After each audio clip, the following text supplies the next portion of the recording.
یہ کہانی ہے راولپنڈی کے پل کی، جسے آج بھی لوگ چکلا پل کہتے ہیں۔ لیکن آخر یہ چکلا کیا تھا اور اس پل کا نام اس سے کیوں جڑا؟ برطانوی دور کے راولپنڈی میں نرنکاری بازار کی ایک گلی تھی، جہاں دن کی خاموشی رات کی گہما گہمی میں بدل جاتی تھی۔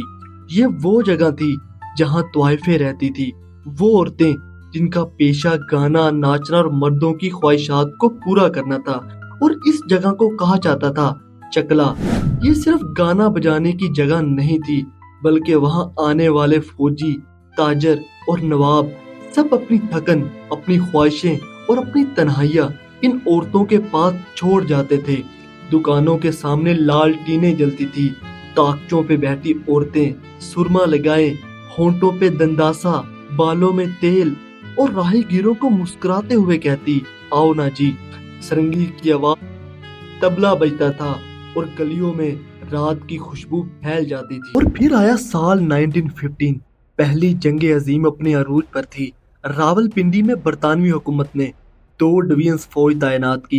شہر فوجیوں سے بھر گیا اور نرنکاری بازار کا چکلا ان کے لیے تفریح کا مرکز بن گیا۔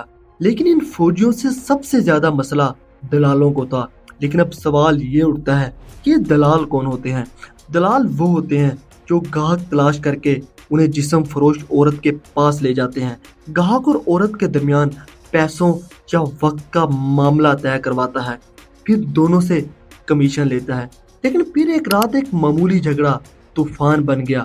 فوجیوں اور دلالوں کے درمیان لڑائی ہوئی، لاتے، گھونسے، لاٹھیاں۔ فوجیوں نے دلالوں کو مار مار کر بھگا دیا۔ اس رات نرنکاری بازار نے اپنی چمک کھو دی۔ جھگڑوں کا سلسلہ رکا نہیں۔ اب شہر میں آئے دن فساد ہونے لگے۔ مولوی عبدالحق نے آواز اٹھائی۔ انہوں نے کہا یہ گناہ کا اڈا بند ہونا چاہیے۔ انہوں نے ہندو اور سکھ رہنماؤں کو بھی ساتھ ملانے کی کوشش کی، مگر کسی نے تعاون نہ کیا۔ یوں مسلمانوں نے اپنی ایک کمیٹی بنائی چکلا بند کرانے کے لیے۔ اس تحریک کی قیادت ایک بہادر شخص کے ہاتھ میں تھی، اور وہ شخص تھا منشی قائم دین۔ وہ دن رات بولتا، جلسے کرتا، لوگوں کو بیدار کرتا، مگر پھر ایک دن اچانک خبر آئی کہ منشی قائم دین کو ایک ہندو دلال نے قتل کر دیا۔ شہر میں آگ لگ گئی۔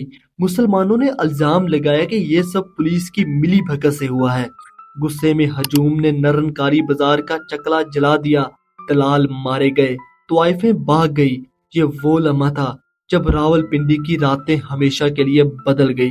انتظامیہ نے حالات قابو میں لانے کے لیے چکلے کو نرنکاری بازار سے اٹھا کر رتا امرال کے ایک سرائے، بلیاں والے سرائے میں منتقل کر دیا۔ اسی سرائے کے قریب ایک پل تھا۔